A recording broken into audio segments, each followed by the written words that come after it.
ನಮಸ್ಕಾರ. ನಾನು ನಿಮ್ಮ ಶ್ರೀಪತಿ ಹೆಗಡೆ ಹಕ್ಲಾಡಿ. ನನ್ನೆಲ್ಲ ಮೀಡಿಯಾ ಫೋಕಸ್ ವೀಕ್ಷಕ ಮಿತ್ರರಿಗೆ ಸ್ವಾಗತ.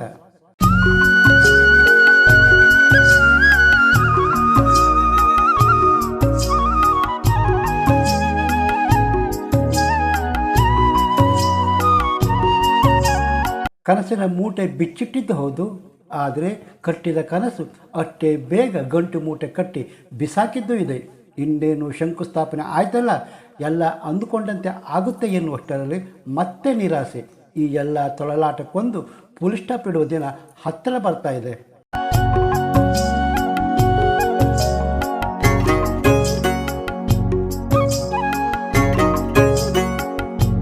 ನಮ್ಮ ಜಿಲ್ಲೆಯವರೇ ಉಪಮುಖ್ಯಮಂತ್ರಿ ನಮ್ಮೂರಿಗೆ ಒಂದು ಬ್ರಿಡ್ಜ್ ಸ್ಯಾಂಕ್ಷನ್ ಮಾಡಲಾರೋ ಎನ್ನುವ ನಿರೀಕ್ಷೆಯಲ್ಲಿ ಓಟಿನ ಲೆಕ್ಕಾಚಾರ ಬೇಡ, ಮಾನವೀಯ ನೆಲೆಯಲ್ಲಿ ಸೇತುವೆ ಮಾಡಿಕೊಡಿ ಎಂದರು. ಒಪ್ಪಿಗೆ ಮುದ್ರೆ ಬಿತ್ತು. ಉಪಮುಖ್ಯಮಂತ್ರಿ ಸ್ಥಾನದಿಂದ ಮುಖ್ಯಮಂತ್ರಿ ಆದರೂ ಸೇತುವೆ ಕನಸಿಗೆ ಬಣ್ಣ ಸಿಕ್ತು. ಮುಖ್ಯಮಂತ್ರಿ ಕುರ್ಚಿ ಹೋಯಿತು, ಸೇತುವೆ ಕನಸು ಭಗ್ನ.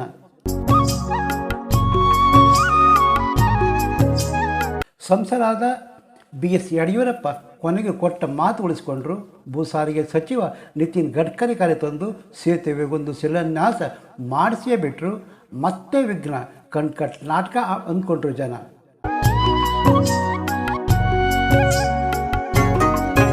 ಸೇತುವೆಗಾಗಿ ಯಡಿಯೂರಪ್ಪ ಹೇಗೆ ಕಾಡಿದ್ರು ಎನ್ನುವುದನ್ನು ಗಡ್ಕರಿ ಶಿಲಾನ್ಯಾಸದಲ್ಲಿ ಹೇಳಿದ್ದೇ ಸಾಕ್ಷಿ. ಮತ್ತೆ ಹಿನ್ನಡೆ. ಶಿವಮೊಗ್ಗ ಸಂಸದ BY ರಾಘವೇಂದ್ರ ಸೇತುವೆ ನಿರ್ಮಾಣದ ಯೋಜನೆ ಜೀವಂತ ಉಳಿಸಿ ಇನ್ನೇನು ಸೇತುವೆ ಸಾರ್ವಜನಿಕ ಸಂಪರ್ಕಕ್ಕೆ ಸಿಗುವ ಕಾಲಘಟ್ಟದಲ್ಲಿದ್ದೇವೆ. ದೀಪದ ಬುಡ ಕತ್ತಲ ಅಂತಾರಲ್ಲ, ಹಾಗೆ ಲಿಂಗನಮಕ್ಕಿ ಉತ್ಪಾದಿಸುವ ವಿದ್ಯುತ್ ರಾಜ್ಯದ ಕತ್ತಲ ದೂರ ಮಾಡಿದರೆ ತ್ಯಾಗ ಮಾಡಿದವರ ಮನೆಯ ಕತ್ತಲು. ಒಂದಿಷ್ಟು ಮಂದಿ ಗುಳೆದ್ದು ಹೋದರೆ ಜಮೀನು ಮನೆ ಕಳೆದುಕೊಂಡವರೆಷ್ಟು. ಈ ಹೊತ್ತಿಗೂ ಲಿಂಗನಮಕ್ಕಿ ಹಿನ್ನೀರು ಸಮಸ್ಯೆ ಬಗೆಹರಿದಿಲ್ಲ. ಅಂಥದ್ದರಲ್ಲಿ ಕರೂರು ಸೀಮೆ ಜನ ಬಾರ್ಜ್ ಅಂದರೆ ಮಲೆನಾಡು ಕಡೆ ಜಂಗಲ್ ಅಂತಲೂ ಹೇಳ್ತಾರೆ. ಎರಡು ದೋಣಿ ನಡುವೆ ಗ್ಯಾಪ್ ಇಟ್ಟು ಅದರ ಮೇಲೆ ಹಲಗೆ ಫಿಕ್ಸ್ ಮಾಡಿ ಹೊಳೆ ದಾಟುತ್ತಿದ್ದರು. ಎತ್ತಿನ ಗಾಡಿಯನ್ನು ದಾಟಿಸುತ್ತಿದ್ದರು. ಮತ್ತೊಂದೆಡೆ ದೋಣಿಯೂ ಇತ್ತು. ಆಮೇಲೆ ಲಾಂಚ್ ಬಂತು. ಅದರ ಸಂಖ್ಯೆಯೂ ಹೆಚ್ಚಿತು. ಆದರೆ ಅದಕ್ಕೊಂದು ಸಮಯ ಮಿತಿ ಇತ್ತು. ಲಾಂಚ್ ಸಂಚಾರ ಬಂದಾದ ನಂತರ ಕರೂರು ಸೀಮೆ ಸ್ತಬ್ಧ. ಒಳಗಿದ್ದವರು ಒಳಗೆ, ಹೊರಗಿನವರು ಹೊರಗೆ. ಇನ್ನು ರಾತ್ರಿ ಆರೋಗ್ಯ ಕೆಟ್ಟರೆ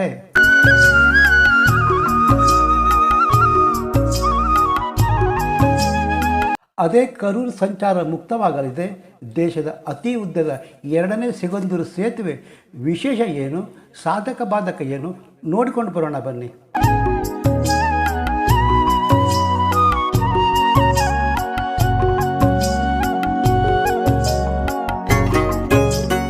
ಸಾಗರ ತಾಲ್ಲೂಕು ಸಿಗಂದೂರು ಸೇತುವೆ ನಿರ್ಮಾಣ ಅಂತಿಮ ಘಟ್ಟ ತಲುಪಿದೆ. ರೋಪ್ವೇ ಅಳವಡಿಕೆ ನಡೆಯುತ್ತಿದೆ. 2018ರಲ್ಲಿ ಕೇಂದ್ರ ಸಚಿವ ನಿತಿನ್ ಗಡ್ಕರಿ ಶಂಕುಸ್ಥಾಪನೆ ನೆರವೇರಿಸಿದ್ದು, ಏಪ್ರಿಲ್ ತಿಂಗಳ ಮಧ್ಯಭಾಗದಲ್ಲಿ ಸೇತುವೆ ಸಂಚಾರ ಮುಕ್ತ. ಸಿಗಂದೂರು ಸೇತುವೆ ಉದ್ಘಾಟನೆ PM ನರೇಂದ್ರ ಮೋದಿ ಮಾಡಲಿದ್ದಾರೆ ಎನ್ನಲಾಗುತ್ತಿದ್ದು, ಭೂ ಸಾರಿಗೆ ಸಚಿವ ಗಡ್ಕರಿ ಬರೋದು ಪಕ್ಕಾ.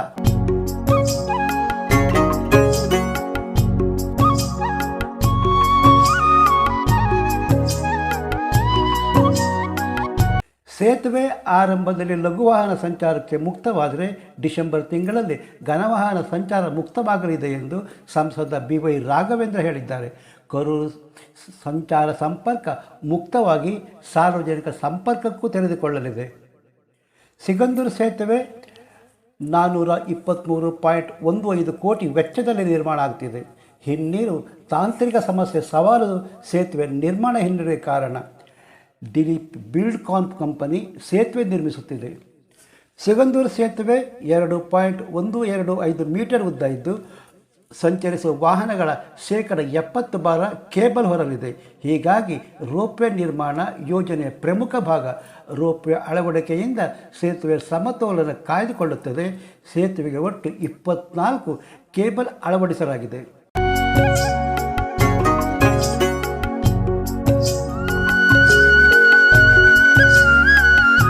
2021ರಲ್ಲಿ ಸೇತುವೆ ನಿರ್ಮಾಣಕ್ಕೆ ಕಂಬ ಅಳವಡಿಸುವ ಮುನ್ನ ಫೈಲ್ ಕ್ಯಾಪ್ ಅಳವಡಿಕೆ ಇಡೀ ಕಾಮಗಾರಿ ಬುನಾದಿ. ಸೇತುವೆ ನಿರ್ಮಾಣಕ್ಕೆ ಒಟ್ಟು 14 ಫೈಲ್ ಕ್ಯಾಪ್ಗಳ ಅಳವಡಿಕೆಯಾಗಿದೆ. ಹಿನ್ನೀರಿನ 2 ತುದಿಯಲ್ಲಿ ನೀರಿನ ಸಂಗ್ರಹ ಕಡಿಮೆ ಇರುವ ಕಡೆಗಳಲ್ಲಿ 5 ಫೈಲ್ ಕ್ಯಾಪ್ ನಿರ್ಮಿಸಲಾಗಿದೆ. ಹಿನ್ನೀರಿನಲ್ಲಿ 9 ಫೈಲ್ ಕ್ಯಾಪ್ ನಿರ್ಮಾಣ ಮಾಡಿದೆ.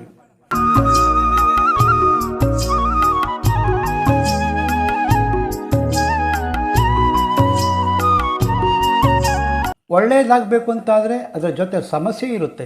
ಕರೂರು ಸೀಮೆ ಸಮಾಚಾರ ಕೇಂದ್ರ ಮುಕ್ತ ಸಂಚಾರದಿಂದ ಬಂದಾಗಲಿದೆ. ಇಡೀ ಊರು ಒಂದೆಡೆ ಸೇರಿಸಿ ಆಗು ಹೋಗುಗಳ ಇನ್ನಿತರ ವಿಷಯಗಳ ವಿನಿಮಯ ಕೇಂದ್ರ ಹೊಳೆಬಾಗಿಲು ಸಂವಹನ ಕೊಂಡಿ ಕಳಚಲಿದೆ.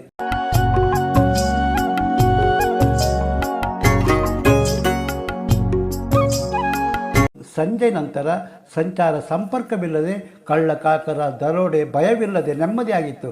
ಮುಂದೆ ಹಾಗಿರುತ್ತಾ?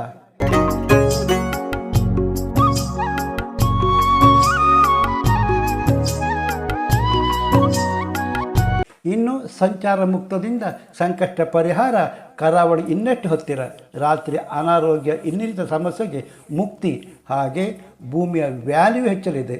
ಶೈಕ್ಷಣಿಕ, ಸಾಮಾಜಿಕ, ಆರ್ಥಿಕವಾಗಿ ಬಹಳಷ್ಟು ಪ್ರಯೋಜನವೂ ಇದೆ. ಹೊಳೆಬಾಗಿಲಿಂದ ಕೋಗಾರ ತನಕ ಪ್ರತಿ ನಿಲ್ದಾಣಗಳಲ್ಲಿ ಕಂಡುಬರುವ ಬೀಜಾಡಿ ಜಾನುವಾರು ಮರೆಯಾದರೂ ಅಚ್ಚರಿಯಲ್ಲ.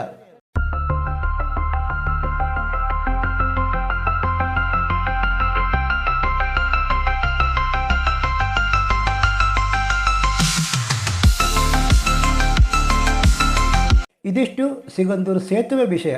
ಮಿತ್ರರೇ, ನೀವಿನ್ನು media focus YouTube channel subscribe ಮಾಡಿರದಿದ್ದರೆ ತಕ್ಷಣ ಸಬ್ಸ್ಕ್ರೈಬ್ ಮಾಡಿ, ಲೈಕ್ ಮಾಡಿ, ಅಭಿಪ್ರಾಯ ತಿಳಿಸಿ. ಮತ್ತೊಂದು ಹೊಸ ವಿಷಯದೊಟ್ಟಿಗೆ ನಿಮ್ಮ ಮುಂದೆ ಬರುತ್ತೇನೆ. ಅಲ್ಲಿಯ ತನಕ ನಮಸ್ಕಾರ. ಜೈ ಕರ್ನಾಟಕ, ಜೈ ಹಿಂದ್.